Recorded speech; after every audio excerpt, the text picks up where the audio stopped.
Hari ini saya akan menyampaikan presentasi dengan PPT supaya sekalipun mungkin jemaat semua tidak ahli dalam bahasa-bahasa kuno kitab suci, tapi paling tidak kita bisa mengikuti ya, bisa mengikuti kira-kira bentuknya naskah-naskah kuno itu seperti apa. Nah, saudara-saudara, kita bisa lihat gambar ini. Ini gambar sebetulnya berbicara, saudara-saudara. 1 Taurat 3 agama. Ini orang Yahudi, orang Kristen, dan ada yang lebih tua lagi, orang Samaria. Sampai hari ini jumlah mereka hanya sekitar 600 orang di seluruh dunia.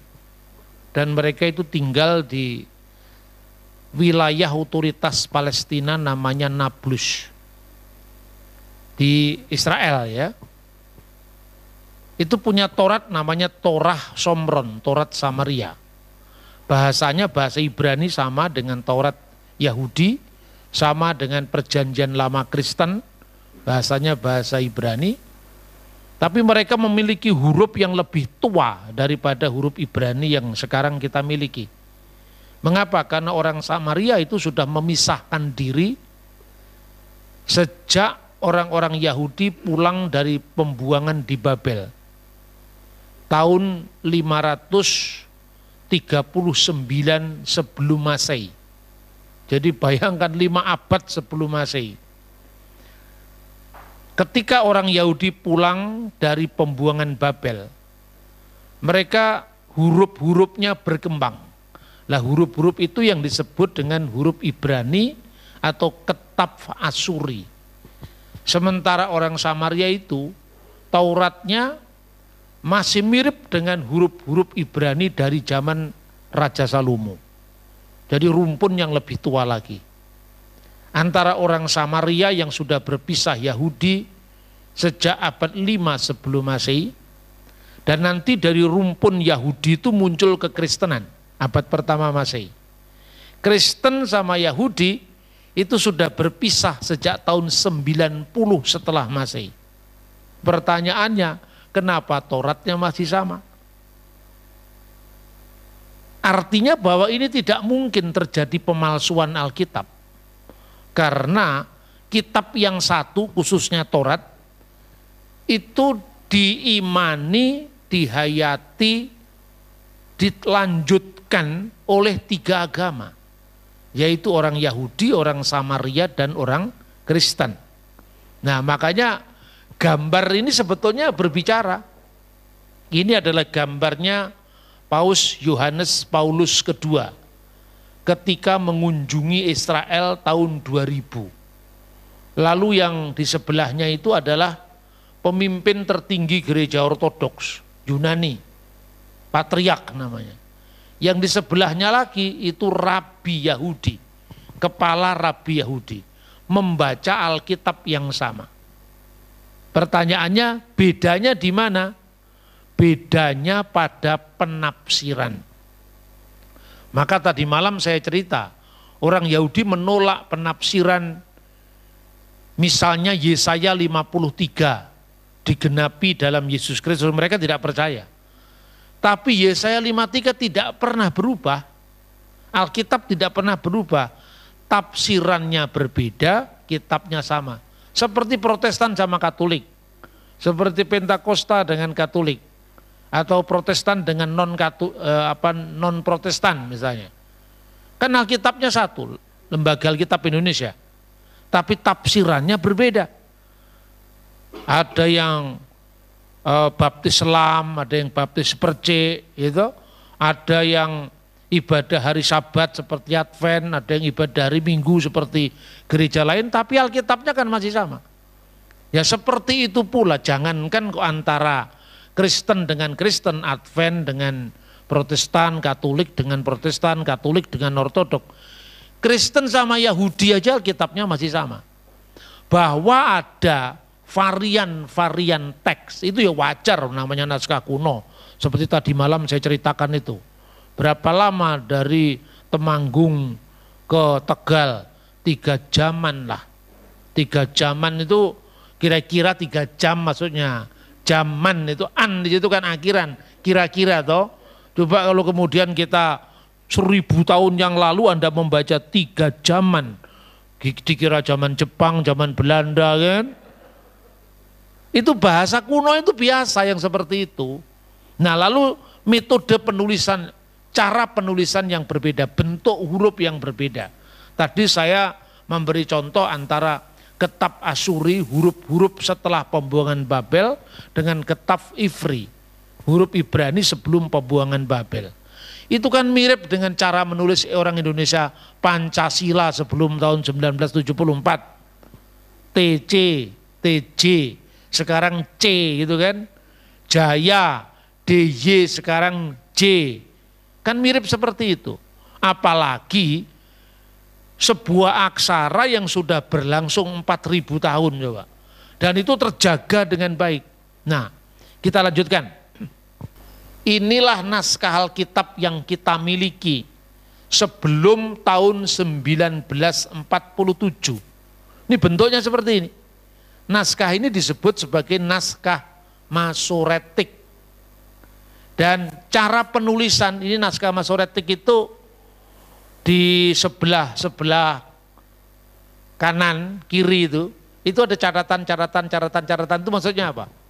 Kalau ada sebuah huruf atau sebuah ayat yang kira-kira meragukan, misalnya ini huruf R apa huruf D, karena huruf kuno itu kan kalau tulisan tangan kan sih berbeda dengan cetakan, waktu itu belum ada percetakan kan, semua ditulis tangan. Huruf res dalam bahasa Ibrani, R dengan huruf dalet itu kadang-kadang kabur, karena kalau res itu gini, kalau dalet itu nyeklek gitu.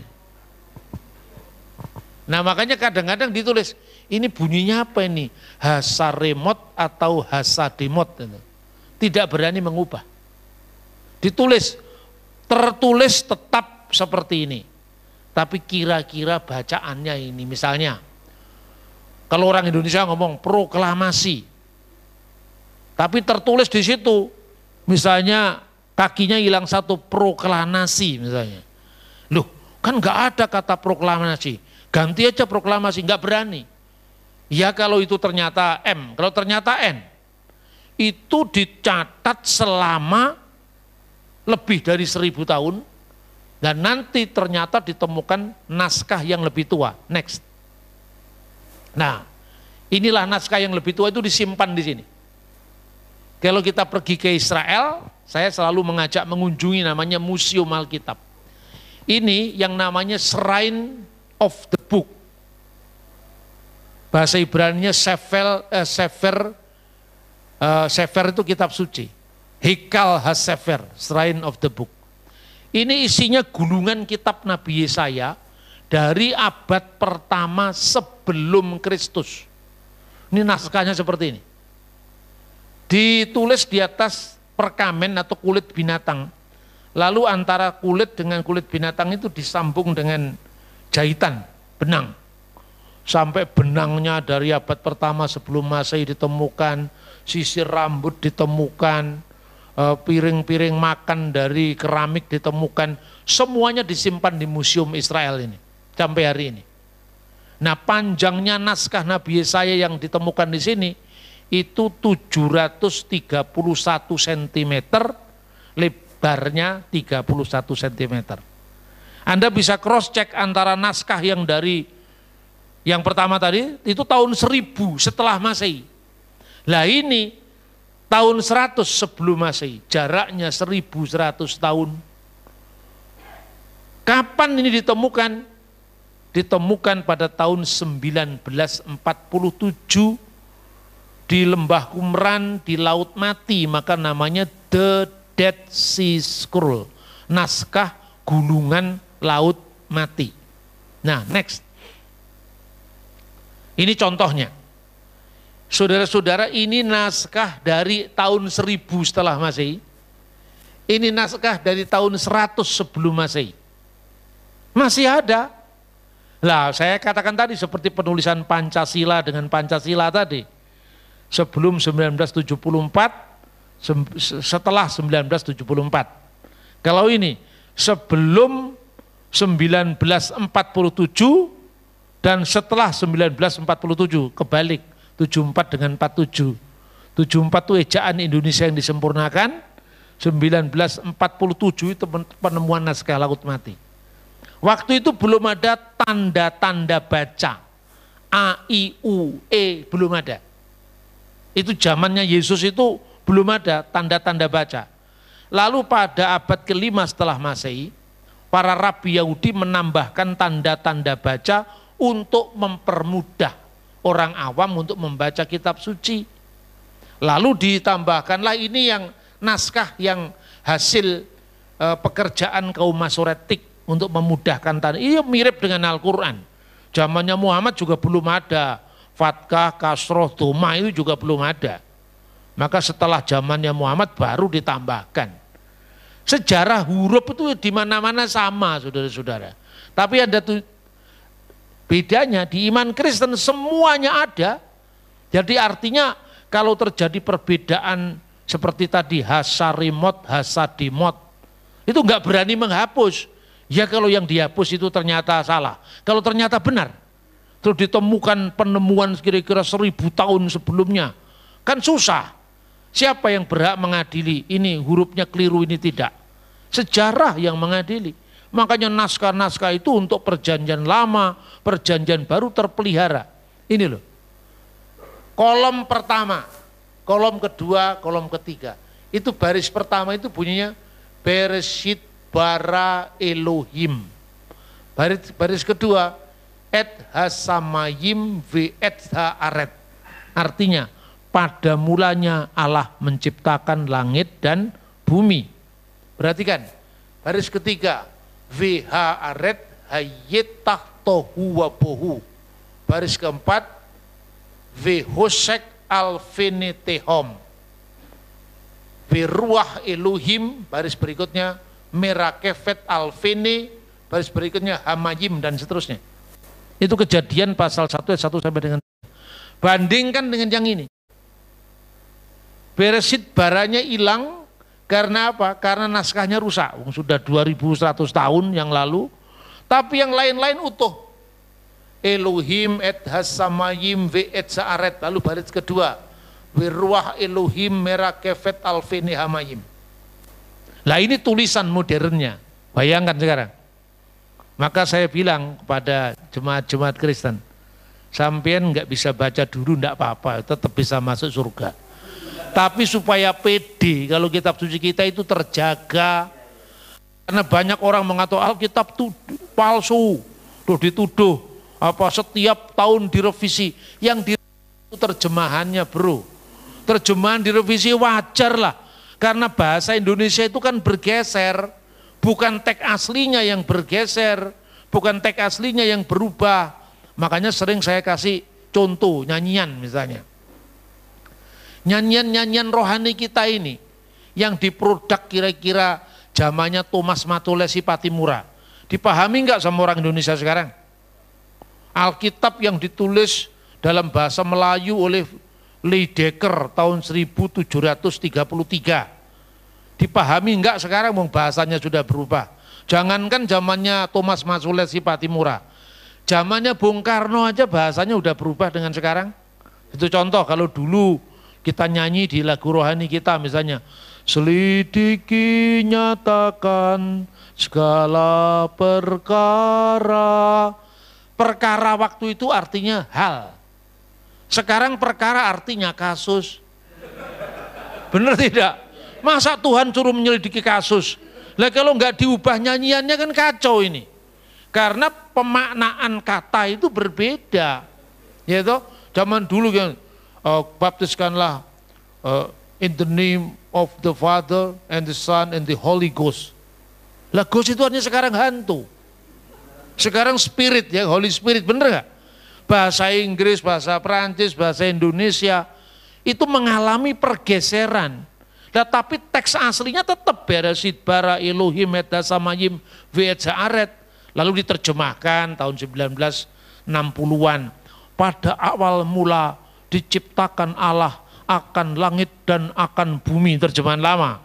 Terus anak-anak sekarang ketawa mendengar itu, akan langit dan akan bumi, akan kemana mas, kan itu kan? Bener enggak?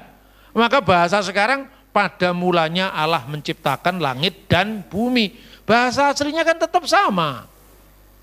Sekaligus saya tekankan, sekalipun ada varian teks yang tadi sudah saya sampaikan. Nah, sebelum tahun 1947 ini naskah ini yang kita miliki. Yang paling tua itu tahun 1000 setelah Masehi. King James Version semua, terjemahan bahasa Inggris, bahasa Belanda dari sini. Setelah ditemukan naskah Laut Mati, sekarang ada perbandingan naskah yang lebih tua berjarak 1000 tahun sebelum tahun 1000. Nah itu diawali dari penemuan seorang gembala Beduin. Dia lagi mencari dombanya yang hilang, lalu dia berasal dari suku Ta'amireh, itu di sekitar perbatasan Yordan sama Israel, namanya Laut Mati. Mencari dombanya itu dengan melemparkan batu ke mulut-mulut gua. Lalu terdengar bunyi pecahan.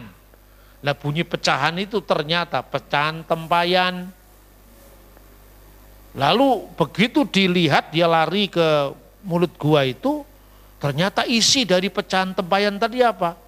Perkamen atau kulit-kulit binatang yang akhirnya, yang itu ternyata setelah diselidiki Alkitab Perjanjian Lama dan beberapa tafsir Alkitab, disiplin kelompok yang berada di tempat itu yang meninggalkan Alkitab bagi dunia modern ini namanya kelompok Eseni, kelompok Yahudi yang memisahkan diri dari Bait Allah di Yerusalem karena perebutan kekuasaan jabatan imam besar.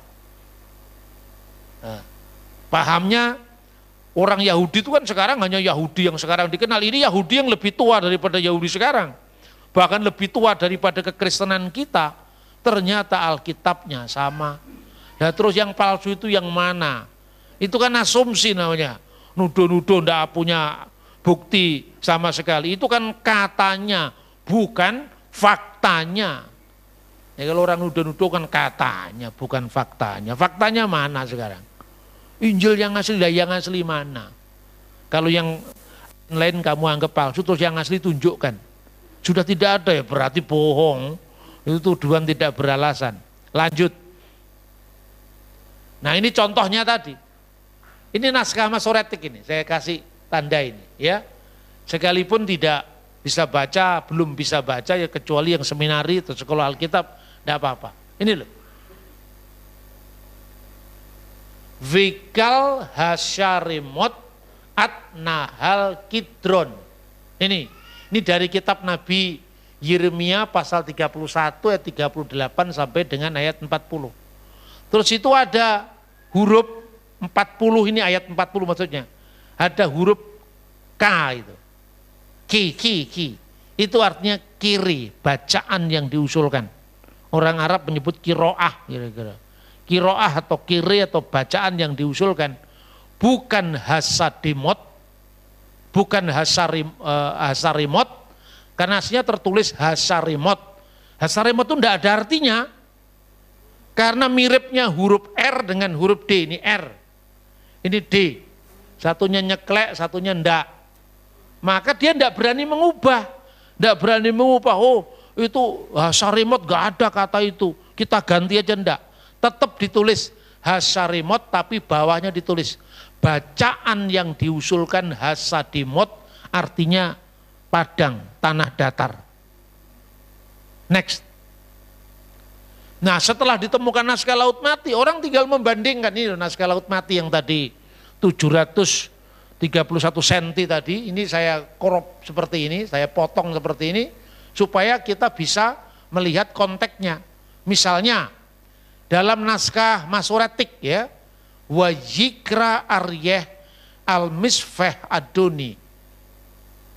Bahasa Inggrisnya dalam New King James Version, then he cried as a lion, Lord I am standing, dan seterusnya.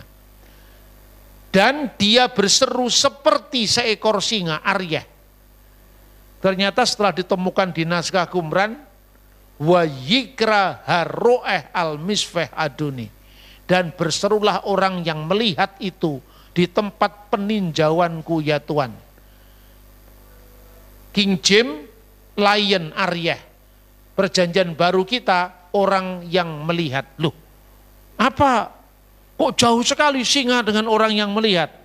Karena waktu itu belum ditemukan naskah yang paling tua.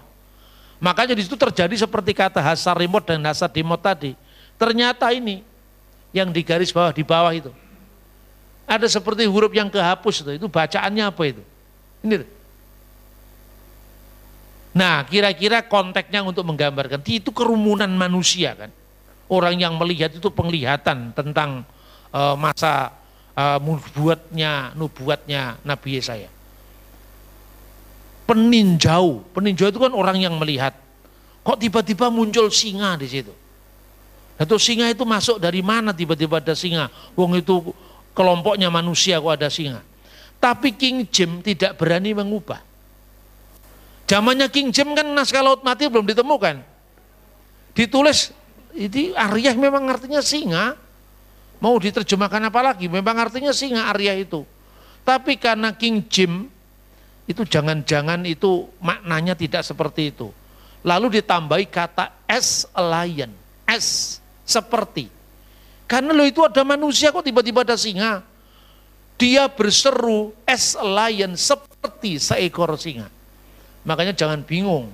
Nanti kalau ada orang mempersoalkan ini King James berbeda dengan terjemahan baru, dikoleksi. Saya punya 50 koleksi Alkitab yang berbeda-beda. Terus menamakan diri kelompok studi Kristologi. Kok yes mas. Itu naskah-naskah kuno enggak pernah dia tahu. Ini yang terjadi, apalagi era internet. Maka saya dikatakan Pak Bambang, apa enggak terlalu berat ini diberikan kepada orang jemaat pada umumnya, ya kan? Biasanya ini kan hanya untuk anak-anak di seminari, di sekolah tinggi teologi, di STT.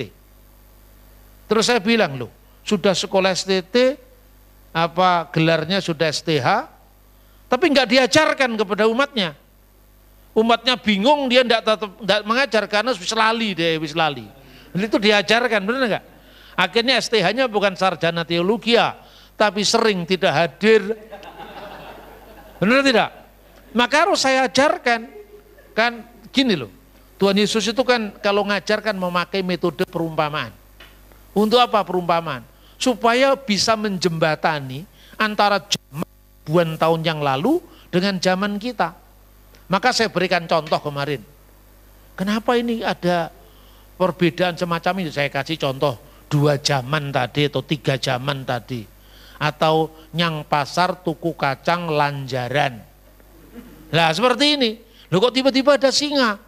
Itu konteksnya sekarang. Loh ini kan perikop ayat ini tidak ada binatang, bukan kebun binatang, semua isinya manusia. Kok tiba-tiba ada singa? Maka dikasih S-nya itu pun dibedakan hurufnya dengan huruf kursif dalam King James. S lion, seperti seekor singa. Yang berteriak ini orang yang melihat tadi. Tapi ternyata setelah ditemukan naskah yang 1000 tahun lebih tua, ternyata orang yang melihat. Nah jadi contohnya gini. Nyang pasar tuku kacang lanjaran. Ini kan secara teks kan karena titik komanya tidak jelas. Naskah kuno itu bukan naskah cetakan, itu naskah tulisan tangan.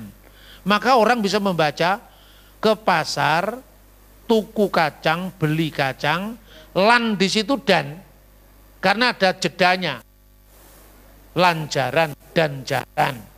Tapi juga bisa berarti tuku kacang lanjaran, kacang panjang. Teksnya bisa dua-duanya, karena enggak jelasnya tulisan tangan tadi, tapi konteksnya. Secara arkeologi pasar-pasar di Jawa abad 19, pasar kuda itu terpisah dari pasar bumbu dapur kan gitu kan. Nah tidak mungkin tiba-tiba di pasarnya sayur-sayuran beli jaran kan nggak bisa. Gitu loh. Ini seperti ini kasusnya mirip.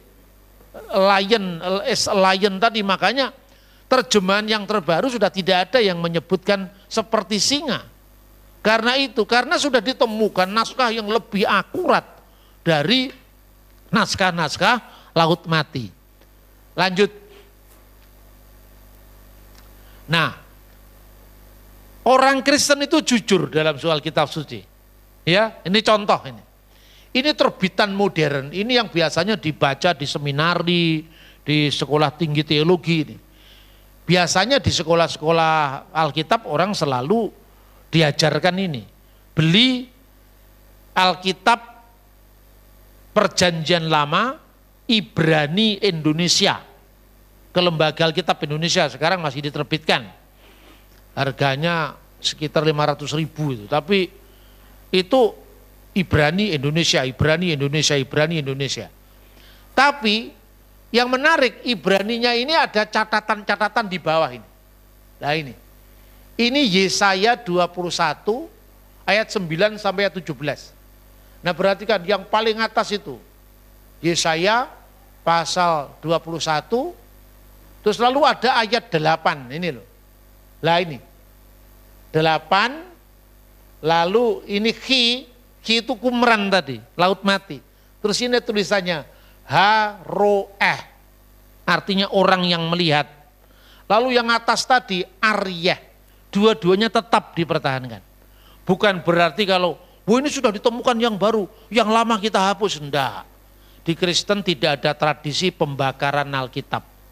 Yang ada bakar jagung, bakar ikan. Kalau bakar Alkitab enggak pernah ada. Orang Yahudi pun sejak dulu sampai sekarang tidak pernah ada yang bakar Alkitab. Enggak boleh. Saya pernah ya di LA, di Los Angeles tahun 2016. Diajak teman saya. Waktu itu saya lagi diundang oleh gereja House of Grace, itu gereja GBI yang ada di LA. Hamba Tuhannya namanya Pak Esrom Lempau. Lalu saya mengunjungi beberapa gereja lokal, termasuk saya juga beribadah di gereja ortodoks. Karena kalau saya ke luar negeri biasanya tidak hanya satu gereja yang saya kunjungi, karena sambil saya menyelami apa istilahnya kebudayaan berbagai macam gereja. Biasanya kalau saya di luar negeri saya lebih banyak masuk ke gereja yang berbahasa Arab. Karena saya ingin ada informasi lain dari Libanon, informasi lain dari Syria. Nah kalau saya ke luar negeri hanya gereja Indonesia kan sama aja dengan yang di Tegal kan. Hanya bedanya tidak ada batibul di sana. Lalu di sini ada batibul, ada balibul gitu. Nah pada waktu itu ada seorang teman yang ngajak saya, Pak, kita ke toko buku karena dia tahu kalau saya kesenangannya mencari buku. Saya mencari buku bahasa Ibrani di sebuah toko buku Yahudi. Lalu ketemu dengan seorang rabi. Terus saya ya ngomong-ngomong lah, tanya-tanya tentang kitab ini, kitab itu. Dia jawab, kami tidak ada lagi yang itu. Sudah tidak terbit di sini. Mungkin kalau kamu cari di Yerusalem ada. Buku yang saya cari itu judulnya Megilot Ta'anit. Itu gulungan puasa orang Yahudi, termasuk kenapa mereka harus berdoa di depan tembok barat atau tembok ratapan setiap tahun waktu perayaan runtuhnya bait suci, hancurnya bait suci. Megilot Ta'anit. Gulungan puasa artinya. Terus rabi itu, tidak ada itu. Tapi saya maju ke depan, saya sudah mau pulang. Di situ ada buku-buku yang ditumpuk di tali sama tali gitu. Terus saya tanya, ini buku apa? Ya, kalau kamu mau ambil aja, nggak bayar katanya, gratis. Itu buku-buku sudah lama. Kalau di Amerika kan tidak boleh sembarangan orang fotokopi lalu dijilid. Kan ada undang-undang hak cipta di sana. Lalu di sini kan enak kan? Kita bukunya orang kita fotokopi dijilid. Julitannya lebih bagus dari aslinya. Itu hebatnya Indonesia. Lalu di luar negeri kan nggak boleh gitu. Itu hak ciptanya orang. Terus saya tanya, buku ini mau dikemanakan? Buku ini mau tanam. Karena ini buku suci, kitab suci. Tidak boleh buku itu kitab suci seperti Taurat, meskipun rusak-rusak sudah kertasnya itu dibakar, enggak boleh. Harus ditanam. Ditanam di tanah. Itu hormatnya orang Yahudi terhadap Alkitab. Beda dengan kita, bahwa Alkitab ini taruh di belakang karena kitabnya kecil. Itu tidak hormat kepada firman Tuhan. Sekalipun itu kertas, tapi bukan kertasnya itu yang kita hormati. Yang tertulis di atas kertas itu. Jadi belajarlah hormat kepada sesuatu yang disakralkan. Tidak boleh dibakar, ditanam di tanah. Terus saya tanya, boleh nggak saya ambil? Kamu copot itu, kamu pilih satu-satu, tapi setelah itu kamu ikat kembali. Jangan berantakan, karena itu besok atau lusa mau diambil dan kita akan mau tanam. Mungkin nanamnya itu juga dengan hormat. Tidak boleh langsung dibuang, apalagi meskipun itu sobekan Alkitab itu ditanam di tanah, tidak boleh dibakar. Mau saya ceritakan apa? Hari ini saya mau cerita pada Anda bahwa tradisi membakar kitab suci tidak pernah ada dalam Yahudi, dalam Kristen. Dan makanya pesan saya, jangan mengukur agama orang dari ukuran agamamu. Alkitab sudah dibakar. Konstantin yang menyatukan Alkitab itu cerita dari mana? Kan semua ngomong itu mesti by data, bukannya sekedar nonton film Da Vinci. Oh, namanya Hollywood kok dijadikan rujukan sejarah kan? Nah itulah kira-kira hingar-bingar perbedaan kita itu ketika kita bicara agama. Terus kalau sudah di forum debat itu menghujat. Nah akibatnya kalau satunya marah, kalau satu dikalahkan marah. Ketika merasa dilecehkan, penodaan agama, intinya kan itu kan. Nah saya tidak maulah seperti itu, lebih baik kita makan sate kambing aja. Sehat ya kan. Nah ini sudah jadi, ini saya katakan kalau Anda tidak setuju dengan saya, tidak usah nantang-nantang, Anda buktikan aja yang saya tampilkan itu benar apa salah, selesai. Kenapa harus ketemu, dan kalau ketemu sudah melibatkan emosi massa, menang dan kalah. Kita ini orang Indonesia diajari menang tanpa ngasorake, nguruk-ngluruk tanpa bolo, degdoyo tanpa aji, mangan tanpa sego sing diabetes. Bener apa tidak? Ini loh buktinya. Ini yang namanya Biblia Hebraica Stuttgartensia. Yang di atas ini namanya tes tectus receptus, teks yang diterima. Yang dibahasnya kalau ada perbedaan di data satu demi satu, ya lanjut. Nah inilah perbedaan cara penulisan sekarang, perbedaan cara penulisan. Misalnya ini kitab Mazmur dari tahun 100 sebelum Masehi, jadi usianya Mazmur 2100 tahun yang lalu. Ketika dia misalnya menulis ya, ini baris yang paling atas. Naskah Qumran menulisnya Ha Elohim 1, 2, 3, 4, 5, 6, 7 huruf. Naskah Alkitab sekarang yang modern 1, 2, 3, 4, 5, 6 huruf. Kenapa? Yang menentukan huruf O itu adalah huruf V. Kalau sekarang yang menentukan huruf O itu titik di atas huruf L. Elohim. Ini mirip dengan Pancasila dengan TY dan C tadi. Perbedaan cara penulisan. Lalu jaraknya 1000 tahun. Ya, kita lanjutkan. Nah, karena itu ini pesannya Rabi Yahudi. Namanya Rabi Moshe ben Maimun atau Rabi Rambam. Dilarang mengajarkan Taurat kepada orang Muslim. Dilarang mengajarkan Taurat kepada orang Muslim. Lah kenapa? Karena takutnya mereka melecehkan Taurat. Karena menuduh Taurat kita sudah dipalsukan.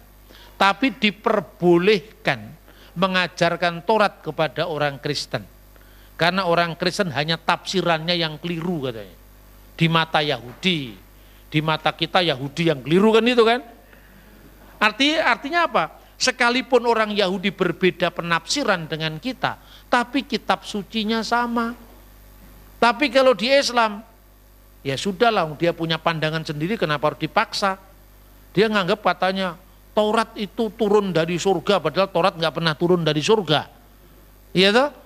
Orang Islam kan nganggap bahwa Taurat itu diturunkan dari surga, diberikan kepada malaikat Jibril, didiktekan kata demi kata.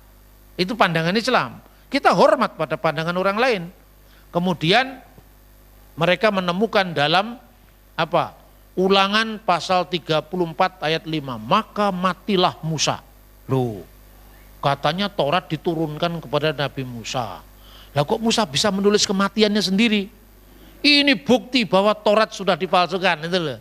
Padahal kalau orang Yahudi nggak begitu pandangannya. Dibra Torah Kileson bini Adam. Taurat itu ditulis berbicara, ya, Dibra berbicara, Taurat itu Kileson bini Adam seperti bahasa manusia. Jadi Taurat itu bukan bahasa surga, itu bahasa manusia. Makanya kalau ada matilah Musa, siapa yang nulis? Yang nulis Yosua itu. Jadi ketika Musa sebelum dipanggil Tuhan, mati dengan kuburannya tidak diketahui, Musa menumpangkan tangan pada Yosua. Artinya alih generasi, regenerasi. Nah sejak saat itu, setelah pasal 34 ayat 5 ke bawah, sampai kitabnya sendiri yaitu kitab Nabi Yosua, yang nulis memang Yosua bukan Musa. Artinya kenapa? Karena tidak kata demi kata itu didiktekan oleh malaikat tadi, itu pandangan Islam, bukan pandangan Yahudi dan Kristen. Maka kalau orang Kristen tidak percaya tentang adanya kitab suci yang didiktekan tadi, sekalipun kita meyakini diilhamkan Roh Kudus asal usulnya kitab suci dari surga, tapi bentuknya yang kita terima itu tulisan Musa, dilanjutkan Yosua dan seterusnya. Maka sekali lagi, jangan mengukur agama orang lain dari ukuran agamamu. Maka Rabi Moshe ben Maimun tegas sekali, dia mengatakan seperti yang saya catat itu, karena terlalu kecil ya itu hurufnya, diperbolehkan mengajarkan perintah-perintah kepada orang Nasrani, orang Nosrim. Diperbolehkan mengajarkan perintah-perintah Taurat kepada orang Kristen. Ya, untuk apa? Dengan harapan mereka bisa ditarik kepada pemahaman agama kita. Umutar lalmet hamisfot lanusrim, diizinkan bagi kamu mengajarkan misfot, hukum ini kepada orang Kristen. Untuk apa? Ulemiskam al ditenu, agar mereka ditarik kepada agama kita yang benar. Tapi sebaliknya ve'enu, dan tidak diizinkan mutar divar mizeh leyisma'ilim, mengajarkan sabda-sabda ini, firman-firman ini kepada orang-orang keturunan Ismail, yaitu orang-orang Muslim. Levi masidu alahem al-imunatam setorah zu'einah min hasemayim. Itu disebabkan alasannya karena ajaran mereka, ajaran agama mereka, bahwa Taurat itu tidak asli dari surga, tapi sudah dipalsukan. Ya itulah. Maka saya katakan, saya kan tidak perlu loh saya harus benci dengan orang lain. Ini kita Anda lihat ini, saya tunjukkan ini adalah responsa Rambam, ya, tanggapan Rabi Rambam atau Hilkot Tesufah Rambam nomor 149. Next. Nah, Mesias, contohnya orang Yahudi kan kebanyakan sekarang ini karena mengikuti Rabi Rasi itu pada abad 11, mengatakan bahwa Yesaya 53 itu bukan untuk Mesias, tapi untuk seluruh bangsa Israel. Tapi nyatanya bahwa tetap aja bunyinya hambaku, bukan hamba-hambaku. Kalau Israel people berarti kan banyak orang, wong people. Mestinya kan hamba-hambaku, tapi tetap hambaku. Itu sejak abad 11, zamannya Rasi. Tapi orang Yahudi juga tidak berani mengubah dari kata tunggal menjadi kata jamak untuk iman mereka, tidak. Ditulis apa adanya, sekalipun tafsirannya beda, maka bisa dijamin teks Alkitabnya tetap sama. Lebih-lebih ada rabi-rabi yang lain yang menafsirkan bahwa Yesaya 53 itu untuk Mesias. Misalnya Dan ada rabi di rumah Yehuda Hanasi, maksudnya di sekolah Yehuda Hanasi, berkata, siapa nama Mesias itu? Penderita kusta. Seperti dinyatakan, sesungguhnya penyakit kitalah yang ditanggungnya dan kesengsaraan kita yang dipikulnya. Namun kita mengira dia kena tulah, dia kena kusta, dipukuli dan ditindas oleh Allah. Jadi ada rabi-rabi lain yang menafsirkan itu adalah Mesias, sekalipun Mesias itu belum mereka yakini sebagai Yesus Kristus. Next. Nah, apalagi ada sebuah tafsiran, ini tadi malam sudah saya bahas sekilas ya. Yesaya 52 ayat 13 itu satu tema dengan Yesaya pasal 53. Jadi Yesaya pasal 53 itu diawali dari Yesaya pasal 52 ayat 13. Maka diberi judul oleh lembaga Alkitab, hamba Tuhan yang menderita. Perhatikan, sesungguhnya hambaku akan berhasil. Hine yaskil abdi yarum. Abdi sini kan bentuk tunggal. Hambaku, ebed itu hamba. I di situ artinya ku, my servant. Jadi hambaku.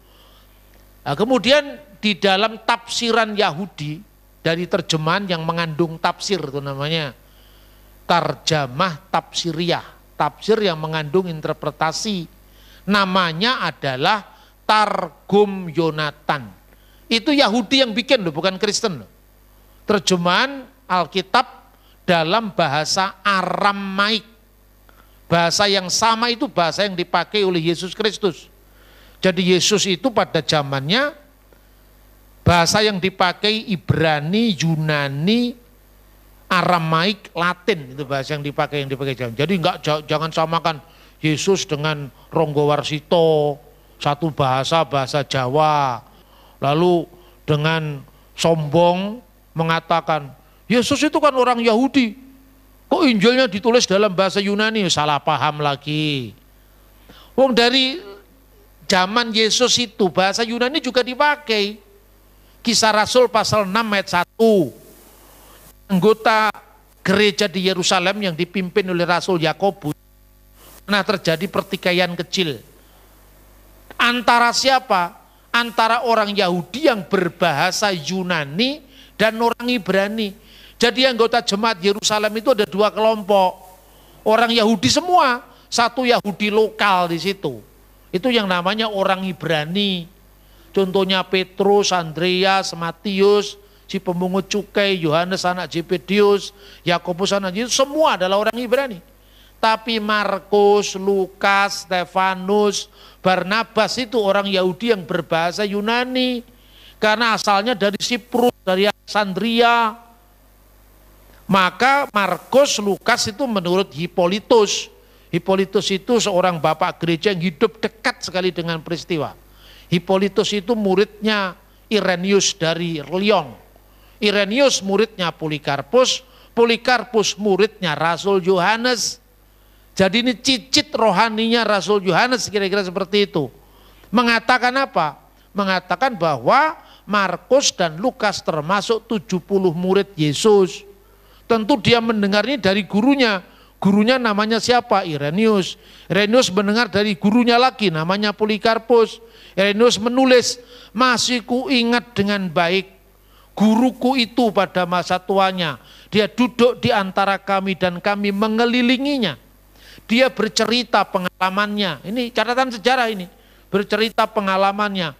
Bagaimana dia diajar langsung oleh Rasul Yohanes.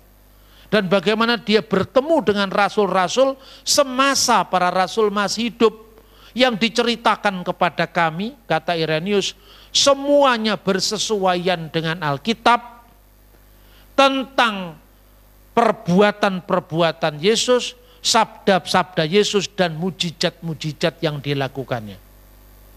Jadi memorial untuk mengenang peristiwa sejarah itu sejak dulu, saudara-saudara.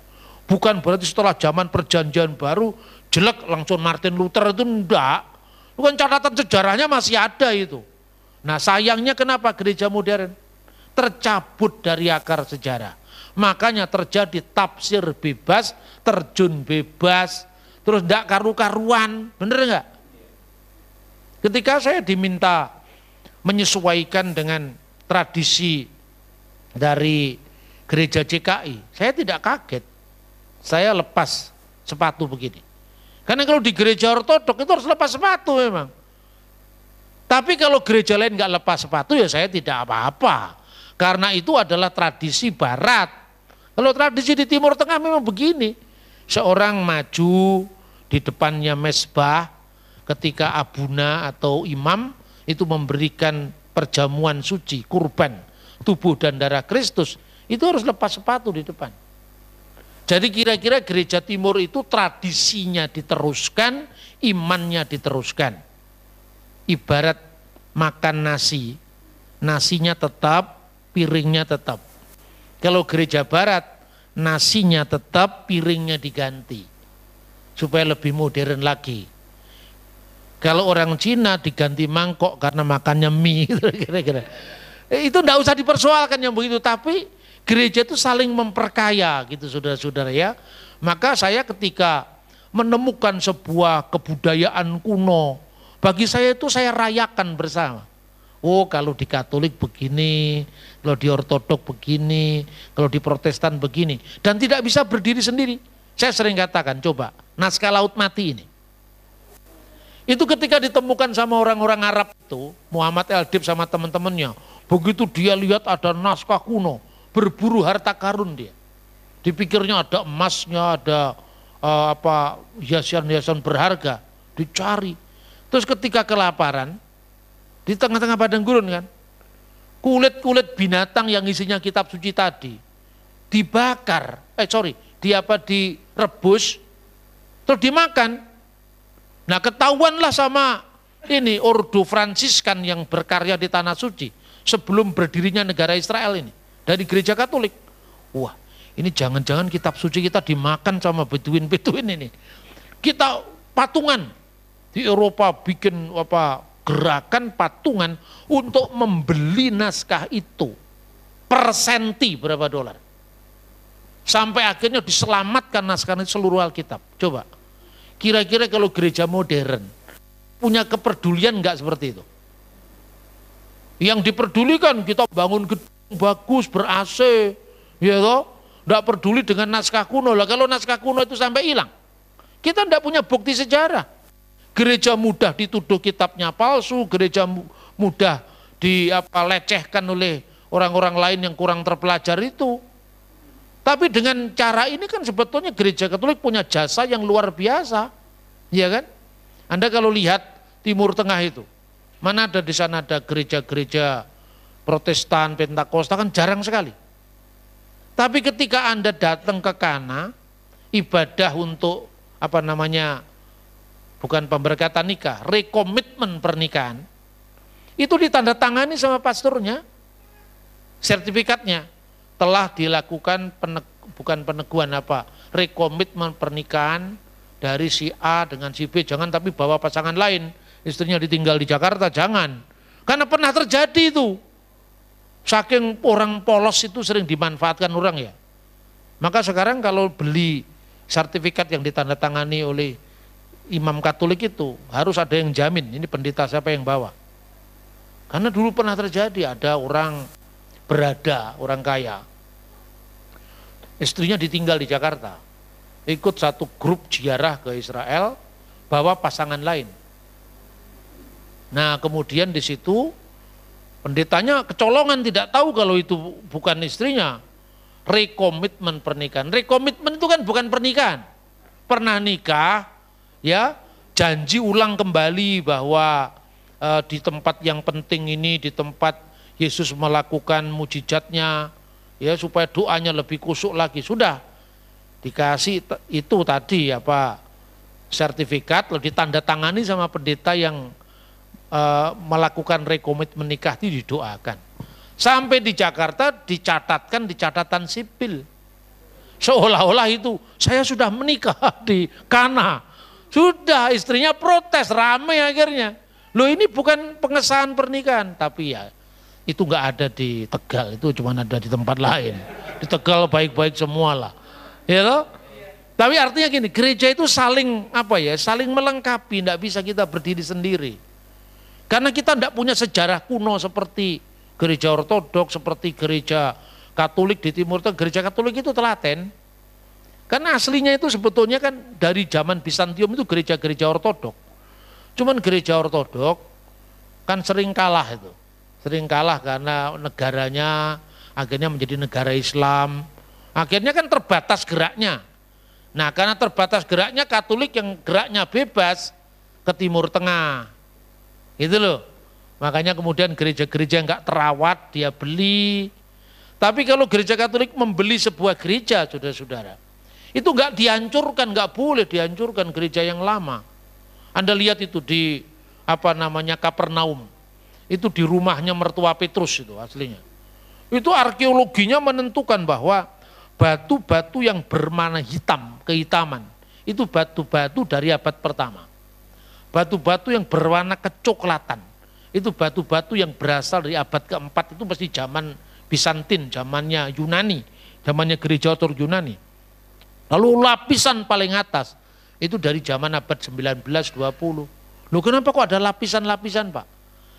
Karena zaman dulu kota dihancurkan oleh perang, terus kemudian tertimbun selama ratusan tahun, dibangun lagi di atasnya, perang lagi tertimbun, dibangun di atasnya.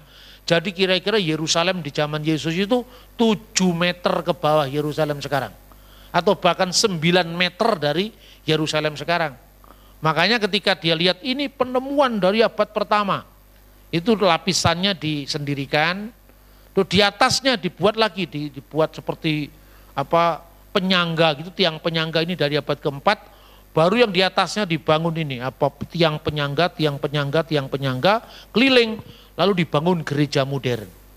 Di atasnya, sehingga gereja yang kuno tadi tidak rusak. Ketika orang beribadah di atas turun ke bawah, ini dulu kamarnya utama Petrus, ini dulu ruang tamunya, ini dulu ruang belakangnya, masih ada sampai hari ini. Makanya membangun gereja bisa 20-an tahun. Karena jangan sampai bukti sejarahnya hilang. Anda kalau lihat di Yordania, tempat di mana Musa melihat tanah perjanjian tidak bisa memasukinya, itu dibangun 25 tahun sampai sekarang jadi. Karena harus dilihat supaya satu cuwilan lantai dari abad keempat itu begitu berharganya. Karena apa? Oh, ini lantai zaman abad keempat. Oh ini lantai abad pertama apalagi. Itulah sejarah saudara-saudara. Makanya beda ya. Orang yang dikaruniai mata sejarah dengan mata mall itu lain. Kalau mata mall itu lihat merek-merek baju, merek-merek sepatu itu kan. Kalau mata sejarah itu begitu lihat yang kuno itu penting. Maka kemarin saya waktu di Temanggung, itu kan ada peninggalannya Van Dijk, itu pendeta pertama kali yang berkarya di sana. Gerejanya itu sampai sekarang menjadi gereja GKJ, tapi rumahnya pendeta itu sekarang menjadi gereja JKI. Nah terus saya sampaikan kepada Pak Bowo, ini jangan sampai rusak ini. Ini ada peninggalan lantai di zamannya Van Dijk itu tahun 1930-an.